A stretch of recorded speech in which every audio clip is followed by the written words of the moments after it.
A paz de Jesus sobre tua vida, amém? Como é bom a gente ver a manifestação do Espírito Santo, nos renovando, nos tocando, falando ao nosso coração, nos respondendo, né? Algumas respostas. Eu queria orar por esse tempo aqui da palavra. Quantos estão desejosos em Deus aqui, em receber uma palavra para o teu coração, amém? Senhor, obrigado, Pai. Obrigado porque não precisamos te chamar para esse ambiente, porque o Senhor já está aqui, Pai. Teu Espírito Santo já se move, o Teu Espírito Santo fala e toca em corações e convence pessoas aqui nessa noite do que o Senhor é tudo em nós. Muito obrigado, Pai. Muito obrigado, Senhor. Como tem sido bom para a gente estar aqui nesse ambiente, Deus, onde o Teu Espírito Santo está falando, está se manifestando, está renovando a nossa fé, Pai. Muito obrigado, Pai, que o Senhor siga falando, que o Senhor siga ministrando, Pai, em nome de Jesus, que a Tua palavra possa alcançar cada coração aqui da maneira que o Senhor quer, Pai, em nome de Jesus, Pai. Em nome de Jesus, pessoas possam ser renovadas, pessoas possam voltar, Senhor, para Ti, Senhor, pessoas possam se entregar a Ti, Pai, em nome de Jesus, amém. Você que está com sua Bíblia aí, ou com seu celular, queria ler um versículo com vocês, versículo conhecido, João, capítulo 16, João capítulo 16, versículo 33, se puder colocar aqui no telão, é um versículo conhecido. Eu tinha deixado esse versículo para a conclusão da nossa meditação nessa noite, só que Deus falou comigo para a gente ler no começo. E esse texto é muito conhecido, fala estas coisas, o próprio Jesus falando, essas coisas vos tenho dito, para que tenhais paz em mim. No mundo passais por aflições, mas tende bom ânimo. Eu venci o mundo. Tende bom. A minha convicção em Deus aqui para essa noite é que Deus vai derramar ânimos aqui sobre pessoas. A minha convicção em Deus foi que Deus te trouxe até esse ambiente aqui para Deus falar contigo que Ele quer derramar sobre a tua vida o ânimo que vem de Deus. É um ânimo que não vem de remédio, não vem de entretenimento, não vem de Deus, é algo sobrenatural. E eu tenho muita fé e convicção no meu coração que, como eu, todos nós aqui passamos por aflições, todos nós passamos por momentos difíceis na nossa vida, passamos por crises, o dia mal chega para todos nós. Todos nós temos as nossas dificuldades, em algum momento vamos se deparar com algo que vai nos entristecer, com algo que vai nos preocupar, seja na nossa área profissional, seja na nossa própria família. Quantos desafios nós temos na nossa família? Conversão de irmão, de pai, de filho, desafios que nós temos para criar nossos próprios filhos. Quantas coisas, muitas das vezes, acontecem com a nossa própria vida pessoal, problema de saúde. Quantas situações surgem durante toda a nossa vida e muitas das vezes nós não conseguimos ter esse ânimo. Muitas das vezes nós não conseguimos ter essa paz, nos abatemos, emocionalmente ficamos fragilizados, sentimentalmente ficamos para baixo. E exatamente por conta desse desânimo, por conta, eu estava dando uma estudada, e eu tenho também observado isso, nós vivemos em uma geração onde nós encontramos e percebemos muitas pessoas imaturas sentimentalmente e emocionalmente. Diante de uma dificuldade, diante de uma luta, diante de uma aflição, muitas das vezes a pessoa não reage da maneira que deveria reagir. E eu tenho percebido, tanto no meio dos jovens, no meio dos adultos, que existe um número muito grande de pessoas imaturas, sentimentalmente e emocionalmente. E como você consegue perceber o teu nível de maturidade emocional e sentimental? Exatamente na tribulação. quando o dia mal chega na nossa vida, quando essas aflições, essas angústias, as perdas, os esperas que nós vamos ouvir durante toda a nossa vida, e a reação, a nossa reação a todas essas questões, a esses sofrimentos, definem o nosso nível de maturidade. A gente que trabalha em escola, é comum hoje você ver jovens cortando o próprio pulso. É comum hoje você ver pessoas desistindo da vida, desestimuladas, pessoas emocionalmente fragilizadas. E muitas das vezes, essas fragilidades e essas imaturidades emocionais são consequências de coisas que essa pessoa carrega durante toda a vida dela. Muitas das vezes, um trauma de infância, uma perda, uma separação de pais. E a pessoa cria dentro dela uma ferida. A gente chama isso de ferida da alma. Uma ofensa que essa pessoa viveu, talvez dentro de casa, com o próprio pai, com a própria mãe, com o irmão, um rompimento de relacionamento. E diante dessa dor, diante dessa aflição, muitas das vezes, a pessoa não consegue ter esse ânimo, não consegue reagir da maneira que Deus quer.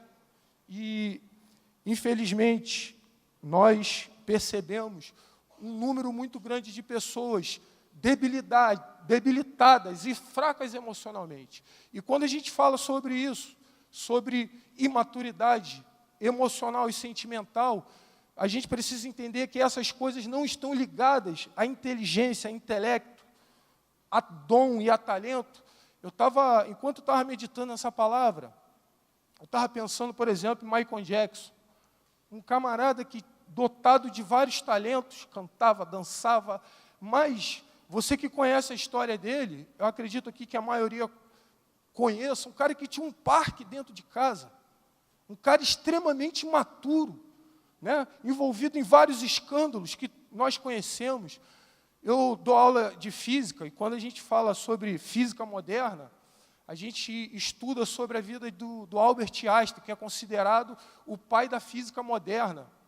E outro dia eu estava vendo uma biografia da vida daquele camarada, extremamente inteligente, um alemão, morou nos Estados Unidos também, extremamente inteligente, o Albert Einstein, mas foi você analisando e vendo a história de vida dele, uma história triste. Teve alguns casamentos, todos os casamentos ele se separou. Os filhos dele, ele não foi capaz de criar o próprio filho. Os filhos nasciam e ele entregava no orfanato.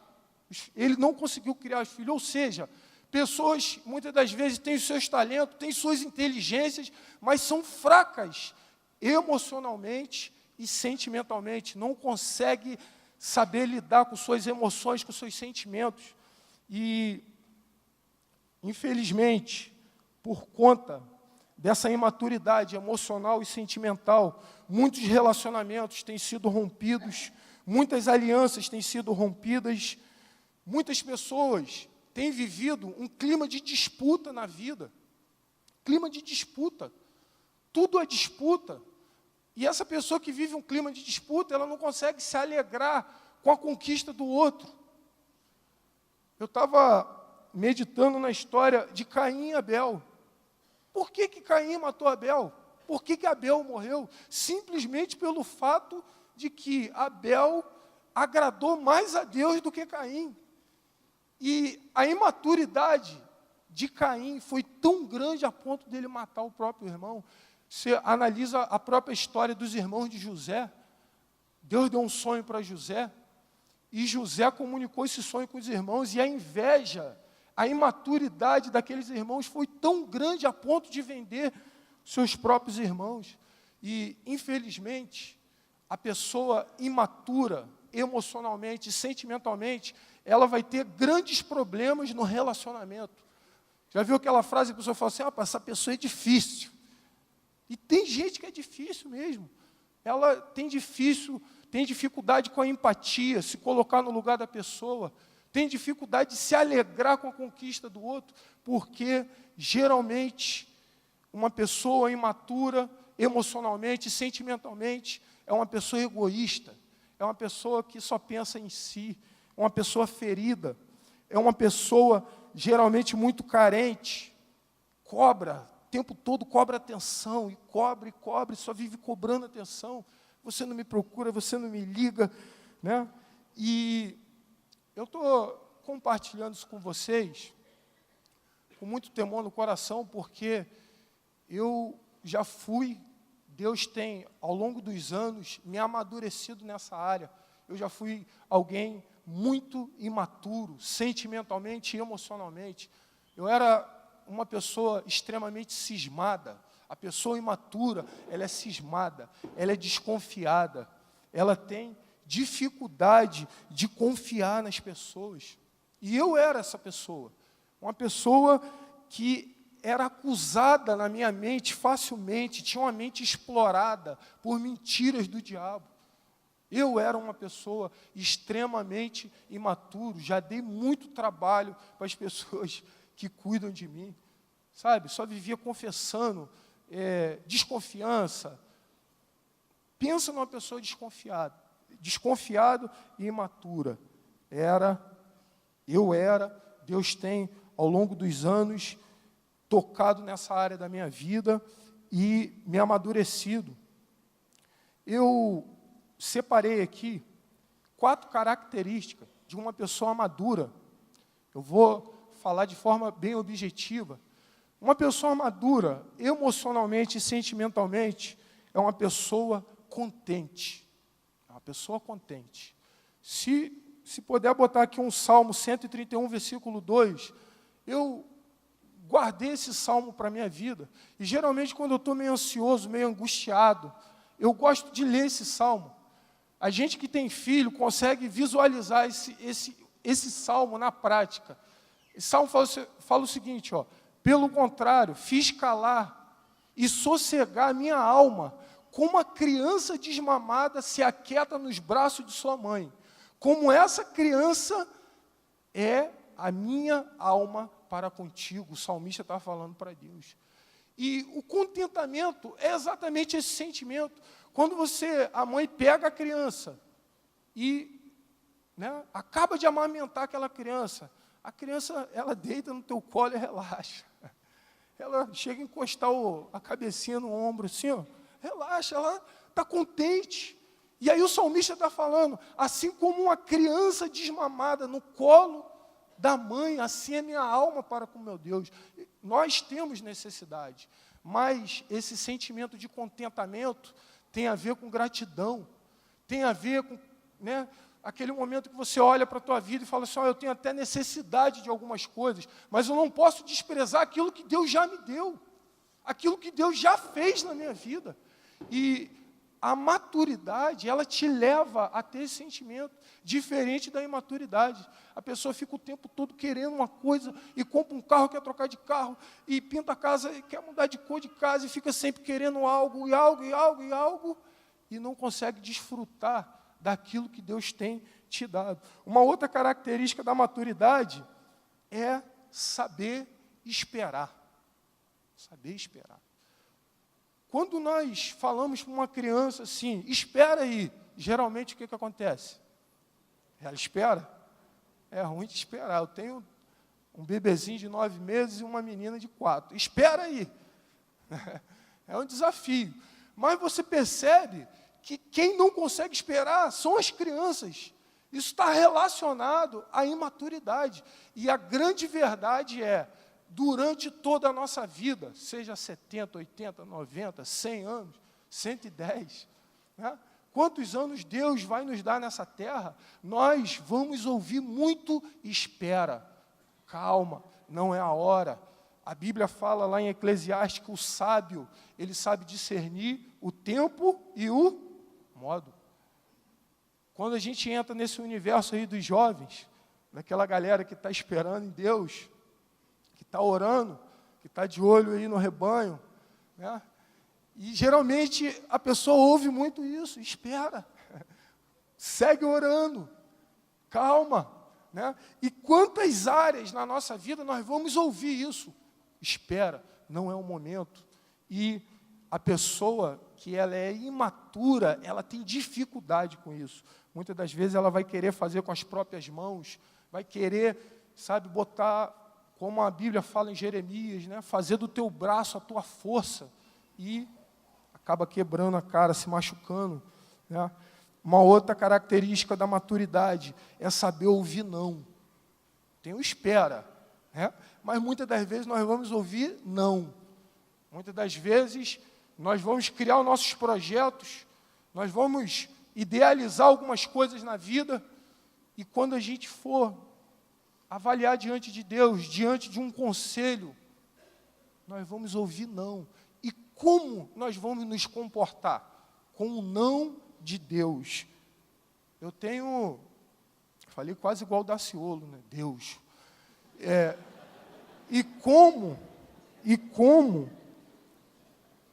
nós nos comportamos com o não de Deus, né? Eu vou me expor um pouquinho aqui. Na minha época de solteiro, jovem, eu já me interessei por uma varoa, e Deus falou assim, não. Eu tive que fazer o quê? Pô, Deus, não é essa? Você fica com o coraçãozinho apertado, e você se enquadra na vontade de Deus. Amém, Deus. Deus tem o melhor para ela e tem o melhor para mim.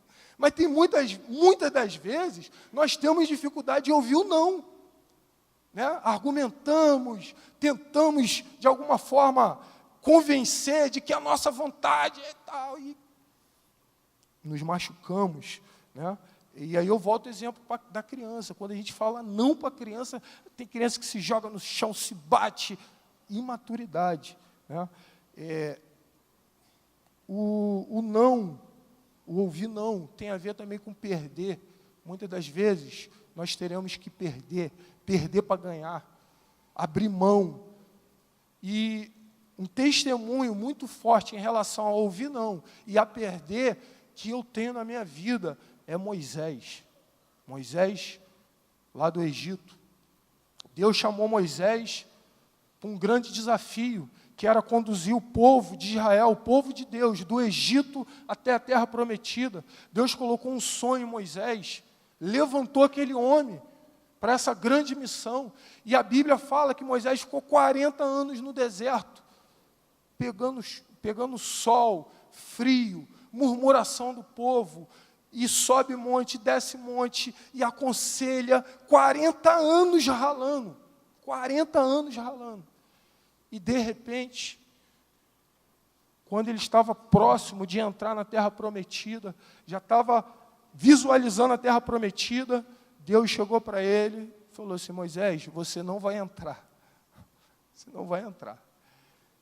E eu consigo olhar para Moisés e enxergar muita maturidade nesse homem.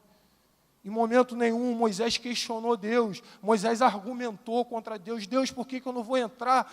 Isso não é justo, eu fiquei esses 40 anos no deserto, e Deus falou, você não vai entrar em algum momento, você pecou, você se irou, e você não vai entrar.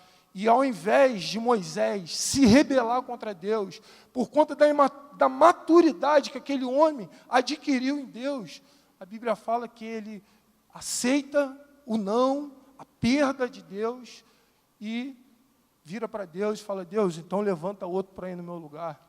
Reúne o povo, relembra todas as leis, prepara o povo para entrar na terra prometida.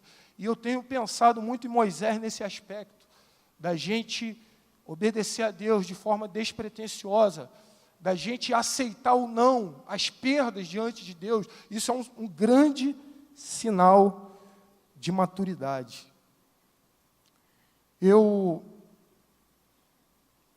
queria concluir essa reflexão. Quando Deus colocou essa carga no meu coração, Deus ele falava muito forte no meu coração que Deus quer sarar pessoas. Existem pessoas emocionalmente, sentimentalmente, vivendo conflitos, vivendo guerras, vivendo dificuldades. E Deus, ele quer, como eu li naquele primeiro versículo, derramar sobre a tua vida o ânimo de Deus. A maior pressão emocional e sentimental registrada na Bíblia foi o próprio Jesus que viveu no Getsêmani. Mateus 26, versículo 36. A Bíblia fala que nesse episódio, quando Jesus estava no Getsêmani, a pressão emocional foi tão forte, a guerra espiritual, sentimental e emocional foi tão forte na vida de Jesus, que ele chegou a suar sangue. E se você for estudar isso à luz da medicina, isso é possível. Teu metabolismo está tão acelerado, é tanta adrenalina na corrente sanguínea que a pessoa chega a dilatar os poros e chega a suar sangue. E Jesus viveu essa pressão. É possível que você esteja aqui nessa noite e você, pô, Alexandre, você está falando de emoção, de sentimento, mas você não tem noção do que eu estou vivendo. Agora eu te falo, não existe uma pressão maior do que a que Jesus viveu. A nível de emoção, de pressão, de aflição, de angústia.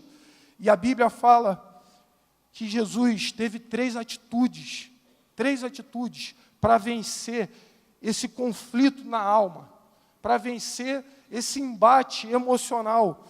E a primeira atitude que Jesus teve, Mateus 26, versículo 36, o texto fala: então chegou Jesus com eles a um lugar chamado Getsêmani e disse a seus discípulos: assentai-vos aqui enquanto eu vou orar.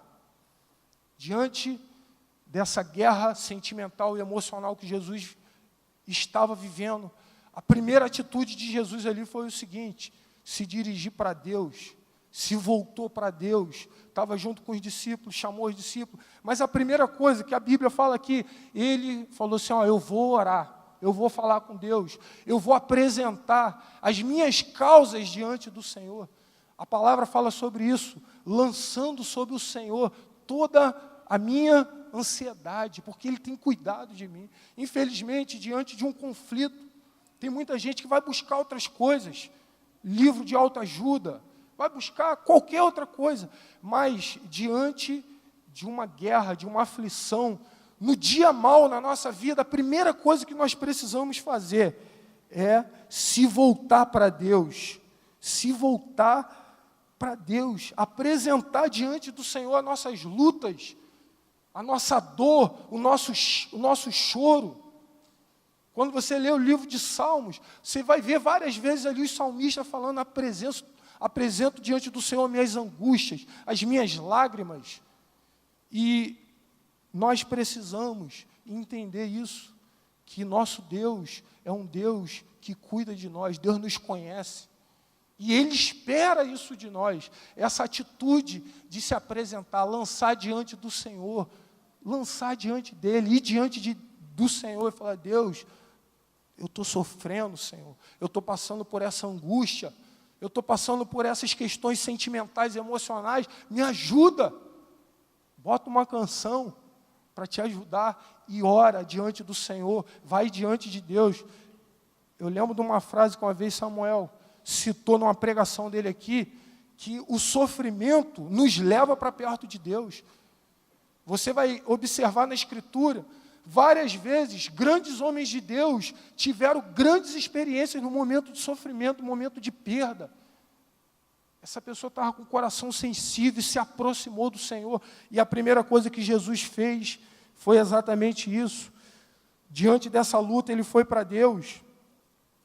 No versículo 37 e 38, a Bíblia fala assim, ó: e levando consigo Pedro e os 2 filhos de Zebedeu, começou a entristecer-se e a angustiar muito. Então lhes disse: a minha alma está cheia de tristeza até a morte, ficai aqui e vigiai comigo. A pessoa foi para Deus, apresentou diante do Senhor as causas. Segunda atitude que Jesus tomou aqui, ó: procurou amigos chegados, pessoas maduras e abriu o coração. Você consegue visualizar isso? O nosso Jesus abrindo o coração. Tinha 11 homens ali. Jesus pega os 3 mais maduros, e aí eu aprendo algo com isso. Não adianta você abrir o teu coração para qualquer pessoa.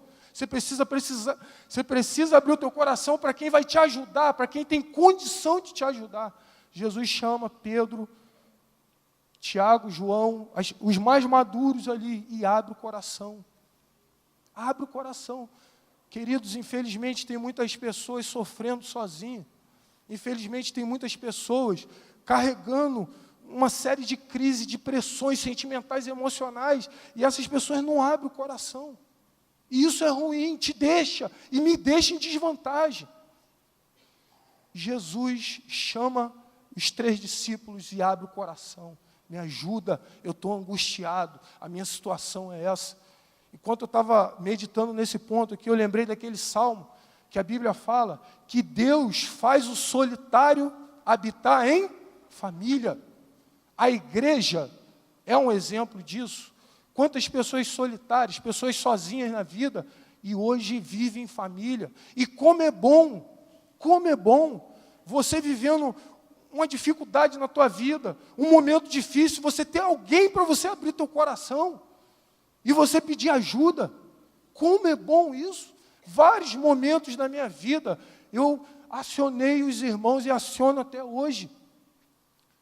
Nós estávamos esse final de semana, um grupo de irmãos maduros, conversando numa mesa, e a gente teve uma oportunidade ali de abrir o coração um para o outro, chorar, pedindo ajuda, abrindo as nossas crises, as nossas dificuldades, e como isso é bom, né? E Jesus chama os 3 discípulos, abre o coração, pede ajuda, e no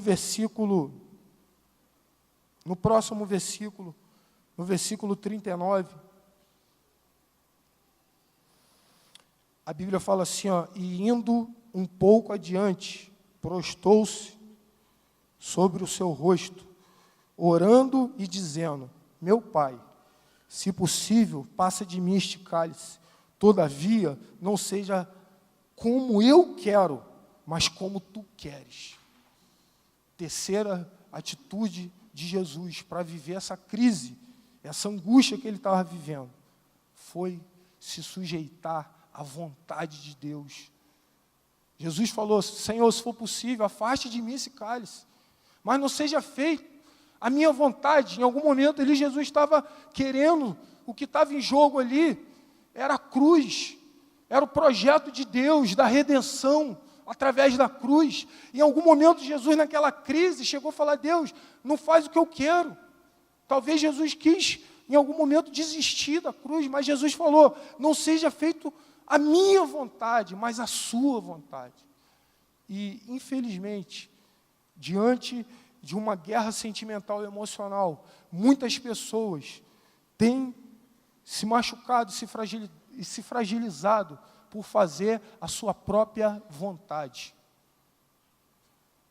Eu aprendi, desde novo, que existe 2 tipos de pessoa. A pessoa reativa e a pessoa proativa. A reativa, ela devolve na mesma moeda. Se você me ofender, eu te ofendo. Se você me trair, eu te traio. A pessoa é reativa. Mas existe a pessoa proativa, que é a pessoa cheia do Espírito Santo de Deus, que consegue amortecer as ofensas, que consegue agir com o espírito contrário. Ou a pessoa cheia do Espírito Santo, segundo Gálatas 5:22, a Bíblia fala que essa pessoa está cheia de amor, está cheia de bondade, está cheia de misericórdia. E também está cheio de domínio próprio. O que é domínio próprio? É o controle em relação aos impulsos. Você já viu a pessoa falando assim, eu não consegui me controlar, quando eu fui ver, eu já tinha feito. Isso é a falta do domínio próprio. E o único capaz de produzir isso na minha vida e na sua é o Espírito Santo. É o fruto do Espírito, é o que o Espírito Santo faz em nós. O Espírito Santo é poderoso para pegar a pessoa mais irada, mais pavio curto e dar para ela o domínio próprio, é um fruto do Espírito. Você pode conferir aí na tua Bíblia depois, Gálatas 5:22 e 23. E eu queria lembrar o primeiro versículo que a gente leu nessa meditação, que no mundo nós teremos o quê? Mas a palavra de Deus para a minha vida e para a sua é o seguinte, tem de bom ânimo. eu venci o mundo. Jesus venceu. E a gente acabou de ler aqui uma parte da história de Jesus no Getsêmani. E eu creio do fundo do meu coração, que Deus quer derramar uma porção de ânimo sobre pessoas aqui nessa noite. Eu creio do fundo do meu coração que Deus, Ele quer renovar a tua fé. Eu creio do fundo do meu coração que, de alguma forma, Deus falou contigo nessa palavra. Que, de alguma forma, Deus te desafiou a você viver um novo tempo na sua vida. Teve um momento difícil na vida de Jó, que Jó declarou: eu sei que o meu Redentor vive e que no fim se levantará ao meu favor.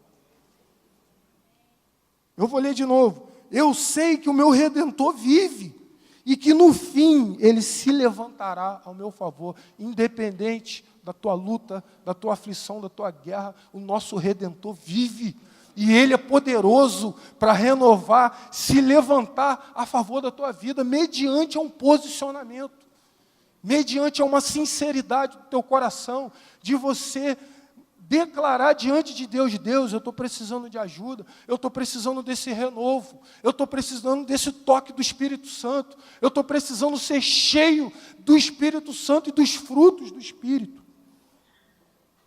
Eu queria orar contigo. Você pode ficar de pé?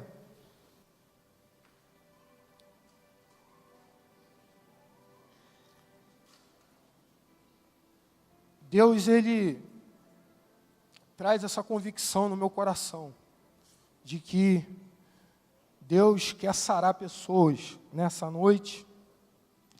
Deus quer fazer de muitas pessoas aqui, pessoas maduras emocionalmente, sentimentalmente. Deus quer fazer de você uma pessoa que saiba ouvir o espera de Deus, saiba ouvir o não de Deus. Aprenda a confiar nos planos do Senhor. Aprenda de que a vontade de Deus para a tua vida é melhor do que a sua própria vontade. Deus, Ele quer inserir pessoas aqui no corpo. Deus quer te apresentar amigos, pessoas que vão te abraçar, pessoas que você vai poder abrir teu coração e pedir ajuda, pessoas que vão ser um irmão mais velho para você, para te orientar, para te ajudar. Eu creio que a presença do Espírito Santo se move no nosso meio, e o Espírito Santo fala e toca de forma muito clara em corações aqui. Muito clara, Deus fala e toca no teu coração, e você sabe disso. Você que chegou aqui nessa noite, você sabe que Deus te trouxe aqui para derramar sobre a tua vida o ânimo de Deus, para derramar sobre a tua vida a graça de Deus, a fé, a perseverança, te chamar para um novo tempo nos seus relacionamentos. A gente vai cantar uma canção aqui, e você que entendeu essa palavra, você que está desafiado a realmente se enquadrar dentro disso, de tudo aquilo que foi ministrado aqui nessa noite, eu te desafio, por fé, você sair do teu lugar, vir aqui na frente e receber um abraço, receber uma oração. A gente vai cantar uma canção, eu queria te deixar livre no nome de Jesus, amém? A porta do reino de Deus está aberta para nós. Depende de nós, depende da nossa atitude, da nossa humildade. Eu queria te desafiar, você sair do teu lugar e vir aqui na frente, em nome de Jesus.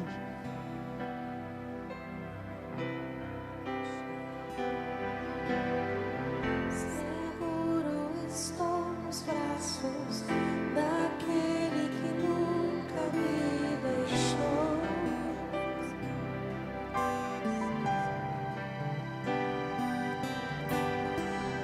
Seu amor perfeito sempre esteve repousando em mim.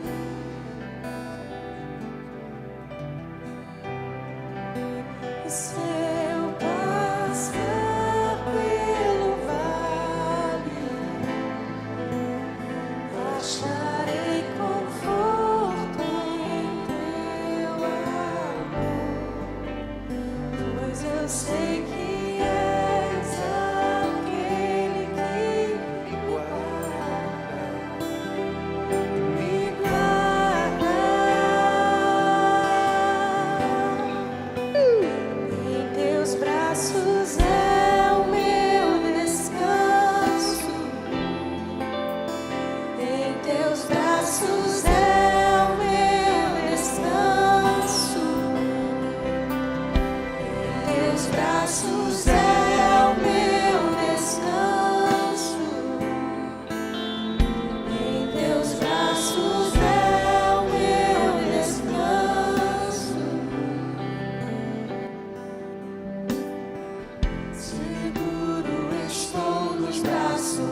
Senhor, obrigado, Pai, porque sabemos que o Senhor se move no nosso meio. Oh Deus, obrigado, Pai, pela manifestação da Tua presença aqui nessa noite, Pai. Oh Deus, sabemos, Pai, que o Senhor é um Deus que atende, Senhor, o nosso pedido. A Tua palavra fala que aquele que com lágrimas semeias, com júbilos ceifarão, Pai. Oh Deus, obrigado, Pai. Obrigado, Senhor, por esses irmãos que atendem, Senhor, a Tua palavra e reconhecem, Senhor, que precisam do Senhor, Pai. Precisam desse renovo do Teu Espírito Santo. Precisa do toque do Senhor, Pai. Em nome de Jesus, Pai.